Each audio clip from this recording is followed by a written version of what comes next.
మళ్ళీ ఇంకో కొత్త వంటతోటయితే మళ్ళీ వచ్చేసాను. ఎందుకంటే ఇప్పుడు ప్రిపేర్ చేసే రెసిపీ వచ్చేసి పన్నీర్ మంచూరియా అన్నమాట. అసలు రెసిపీ అయితే ఇలాగే యూట్యూబ్‌లో చూసి మళ్ళీ ట్రై చేస్తున్నా.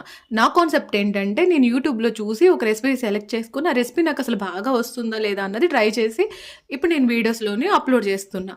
సో, ఇప్పుడు నేను ట్రై చేసిన రెసిపీ వచ్చేసి పన్నీర్ మంచూరియా ట్రై చేశాను. నేను దీన్ని విస్మయ్ ఫుడ్‌లో నుంచి చూసి ట్రై చేశాను. ఆయన రెసిపీస్ కూడా చాలా చాలా అర్థమయ్యేటట్టుగా పర్ఫెక్ట్‌గా ఉంటాయన్నమాట. రాని వాళ్ళు కూడా ఈజీగా వంట చేసేసుకోవచ్చు.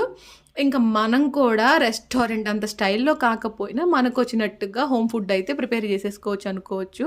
కానీ ఇందులో కొన్ని సాసెస్ అయితే నేను యాడ్ చేసుకున్నాను. ఆయన చెప్పలేదు. కానీ ఇంట్లో నా దగ్గర ఉన్నాయి కాబట్టి నేను యాడ్ చేసుకున్నాను. సో, టేస్ట్ అయితే నిజంగా చాలా చాలా బా వచ్చిందండి. మా అబ్బాయి అయితే నాకు 100కి 100 ఇచ్చేస్తా అన్నాడు. ఎందుకంటే ఫస్ట్ టైమ్ ట్రై చేసినా కూడా చాలా బా వచ్చింది గదా! రెసిపీ అందుకని జెప్పేసి. పన్నీర్ మంచూరియా అనమాట.